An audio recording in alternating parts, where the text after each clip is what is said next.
Dear students, अस्सलाम वालेकुम। मेरा नाम एहसान इलाही है और मैं लर्निंग फिजिक्स के प्लेटफॉर्म से आज एक नई वीडियो के साथ आपके सामने हाजिर हूँ। डियर स्टूडेंट्स, आज हम जो आर्टिकल डिस्कस करेंगे ये हमारे पास पीएन जंक्शन के बारे में है कि अगर हम सिलिकॉन की बात करें, सिलिकॉन एक सेमीकंडक्टर मटेरियल है, तो उसमें उसकी एक साइड को अगर हम एन टाइप मटेरियल से डोप करें और एक साइड को हम पी टाइप मटेरियल से डोप करें, तो जब हमारे पास दो टाइप्स के मटेरियल आ जाएंगे तो उनको आपस में मिलाएं तो उनका एक जंक्शन बन जाएगा। ये हमारे पास इस तरह एक एन टाइप मटेरियल और एक पी टाइप मटेरियल आपस में मिलके एक जंक्शन बनाएंगे। जब ये जंक्शन बनाएंगे तो यहाँ से जो होल्स हैं ये डिफ्यूज होके दूसरी तरफ जाएंगे और इलेक्ट्रॉन्स यहाँ से इस तरफ ट्रेवल करेंगे और इसमें ये एक दूसरे को आपस में डिफ्यूज करेंगे।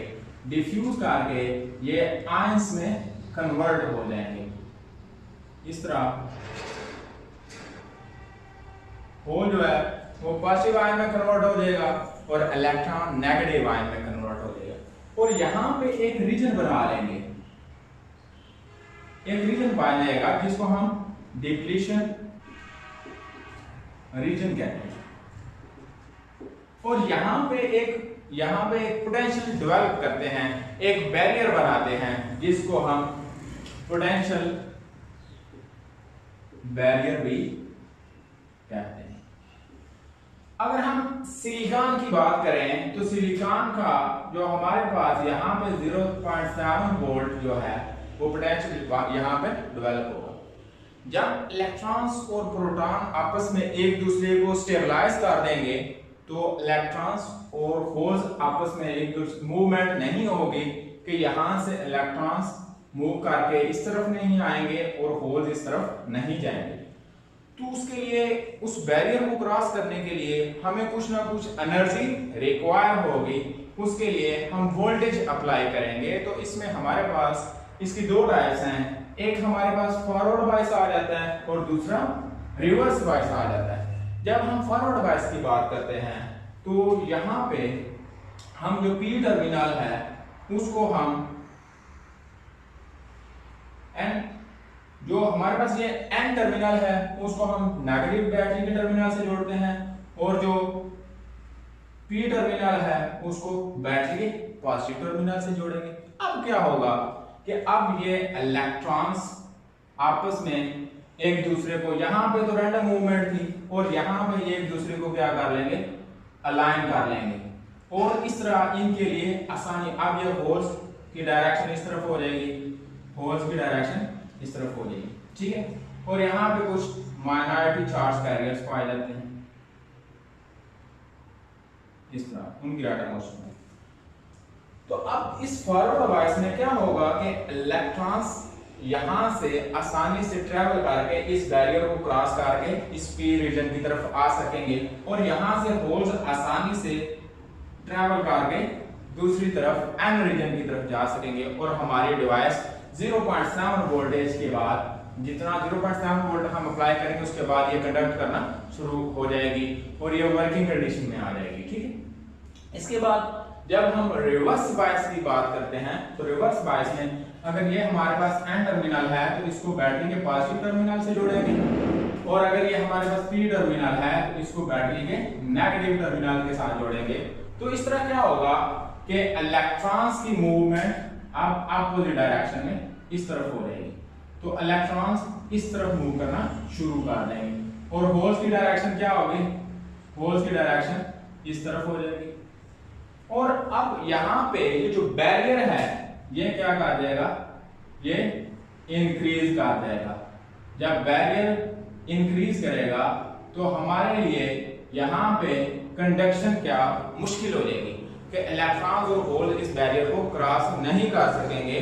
तो हमारी डिवाइस जो है या जो पीएन जंक्शन डायोड है ये वर्किंग कंडीशन में नहीं होगा और इस कंडीशन में ये वर्क नहीं करेगा क्योंकि इसमें रेजिस्टेंस ज्यादा हो जाएगी और बैरियर ज्यादा होने की वजह से जो चार कैरियर्स हैं वो ट्रेवल नहीं कर सकेंगे।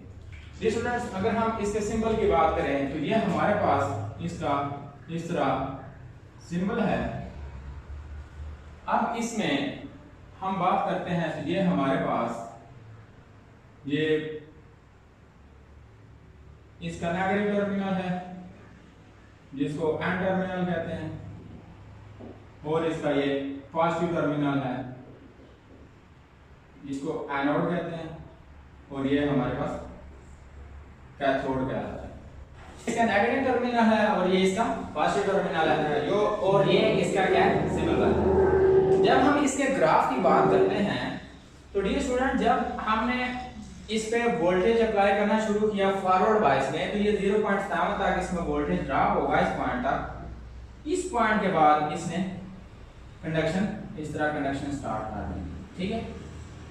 तो ये हमारे पास इस तरह की इसकी कंडीशन आएगी कि 0.7 वोल्टेज इस पे ड्रॉप होंगे और करंट की वैल्यू बढ़ना शुरू हो जाएगी। ये फॉरवर्ड बायस कंडीशन है। सिलिकॉन में इसने 0.7 वोल्ट के बाद इसने कंडक्ट करना शुरू कर दिया। जब हम रिवर्स बायस की बात करेंगे तो रिवर्स बायस में इसमें अगर यहाँ पे 0.2 माइक्रो एम्पेयर का करंट जो है ना वो माइनॉरिटी चार्ज कैरियर की वजह से होगा, और जैसे जैसे हम रिवर्स बायस वोल्टेज बढ़ाते जाएंगे तो इस करंट की वैल्यू कांस्टेंट रहेगी।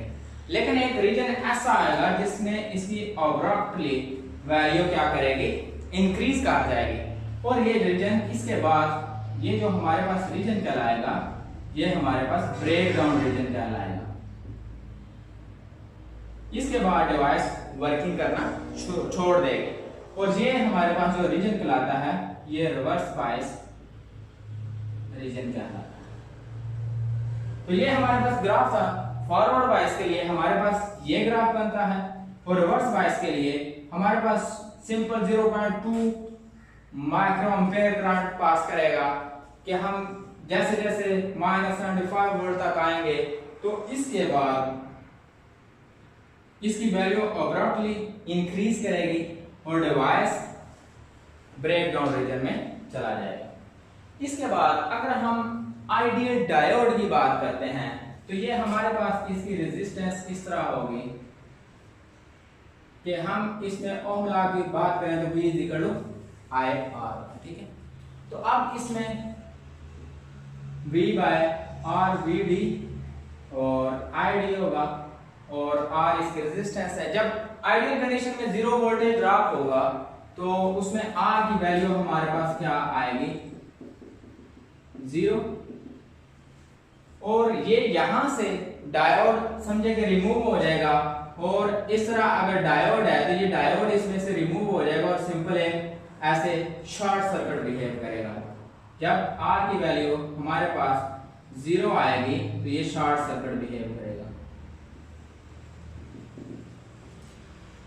और डिवाइस वर्किंग कंडीशन में होगा। और जब हम बात करते हैं, ये फॉरवर्ड बायस के लिए था जब आइडियल है, और जब हम रिवर्स बायस की बात करते हैं